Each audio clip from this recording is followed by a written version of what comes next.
আজকে রেডি করে নিয়েছি মোছা দিয়ে মসুর ডাল রেসিপি। এইভাবে একবার বাড়িতে বানিয়ে দেখবেন, খেতে কিন্তু অসাধারণ লাগে। নমস্কার বন্ধুরা, টেস্টি অ্যান্ড ওয়ান বাইট চ্যানেলে আপনাদের স্বাগত। বন্ধুরা কেমন আছেন? আশা করি বন্ধুরা ভালো আছেন। আজকে যে রেসিপিটা নিয়ে এসেছি মোছা দিয়ে মসুর ডাল রেসিপি। এর জন্য আমি একটা গোটা মোছা নিয়ে নিয়েছি, তবে পুরো মোছাটা লাগবে না। তো মোচা ছাড়ানোর প্রণালীটা আমি আপনাদেরকে আগে শেয়ার করেছিলাম, এবারেও আরেকবার আমি দেখিয়ে দেব।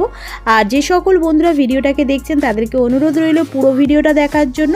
আর যে সকল বন্ধুরা আমার চ্যানেলটিতে নতুন আছেন তাদেরকে অনুরোধ রইল, যদি ভিডিওটা ভালো লাগে একটি লাইক, একটি সাবস্ক্রাইব করে আমার চ্যানেলটির পাশে থাকার জন্য। তাহলে কিন্তু আমি নতুন ভিডিও বানাতে অনুপ্রাণিত হব। তো দেখতেই পাচ্ছেন এখানে বন্ধুরা আমি মোচাগুলোকে এইভাবে ছাড়িয়ে নেব। এই যে এই শক্ত একটা ডাঁটি মতো অংশ রয়েছে, আর তার সঙ্গে এই যে নিচে এই আঁশের মতো যে অংশটা রয়েছে, এই দুটোকে ছাড়িয়ে নিলেই কিন্তু মোচা ছাড়ানো কমপ্লিট। এরপরে এগুলোকে টুকরো টুকরো করে কেটে নিতে হবে। তো দেখুন পুরো আমার ছাড়ানো হয়ে গেছে, অর্ধেক মোচা ছাড়িয়ে নিয়েছি, পুরোটার দরকার নেই। এবারে কুচিয়ে নেব। কুচিয়ে নিয়ে আমি প্রেসার কুকারের মধ্যে দিয়ে পরিমাণ মতো জল দিয়ে প্রায় 4খানা মতো সিটি দিয়ে জলটা ঝরিয়ে নিলাম।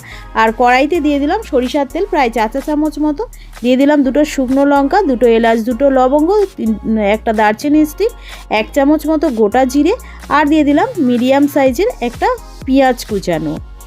একদম ছোট ছোট করে কুচিয়ে রেখেছি। পেঁয়াজটাকে দিয়ে ভালো করে নাড়াচাড়া করে নিলাম। করে নিয়ে এবারে দিয়ে দিলাম প্রায় 1 চা চামচ মতো রসুন থিতো করে নিয়েছিলাম, সেটাই দিয়ে ভালো করে নাড়াচাড়া করে নিয়ে একটা মিডিয়াম সাইজের টমেটোকে কেটে রেখেছিলাম, সেটা দিয়ে ভালো করে নাড়াচাড়া করে নিচ্ছি।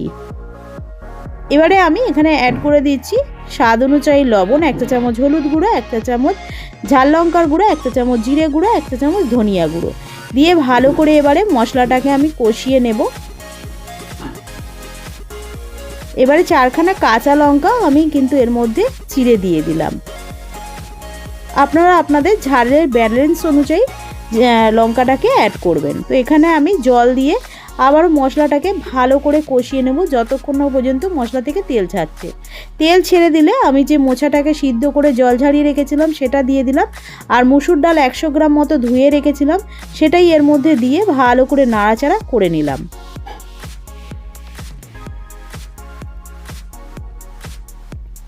নাড়াচাড়া করা হয়ে গেছে, এবারে আমি জল দিয়ে দিলাম একটু বেশি করে পুরো ডালটা সিদ্ধ হওয়ার জন্য। তো এখানে মাঝখানে নাড়াচাড়া করে নিয়েছিলাম, ডালটা সিদ্ধ হলে 1/2 চা চামচ মতো চিনি দিয়ে ভালো করে নাড়াচাড়া করে নামিয়ে নিলেই রেডি হয়ে যাবে মোচার ডাল রেসিপি। খেতে কিন্তু অসাধারণ লাগে। অতি অবশ্যই বাড়িতে এইভাবে একবার ট্রাই করবেন। ভিডিওটা ভালো লাগলে লাইক, সাবস্ক্রাইব করতে কিন্তু ভুলবেন না, আর কমেন্ট করে জানাবেন রেসিপিটা কেমন লাগলো। ভিডিওটাকে বেশি বেশি করে শেয়ার করে দেবেন, বেল আইকনটা প্রেস করে দেবেন, তাহলে কিন্তু যে ভিডিওগুলো নিত্য নতুন আমি ছেড়ে থাকি সেই ভিডিওগুলো নোটিফিকেশন আপনাদের কাছে প্রথমেই পৌঁছে যাবে। আর আমি আবার একটা নতুন রেসিপি নিয়ে হাজির হব। ততক্ষণ আপনারা সুস্থ থাকবেন, ভালো থাকবেন। আজকের মতো এইটুখানি। ধন্যবাদ বন্ধুরা।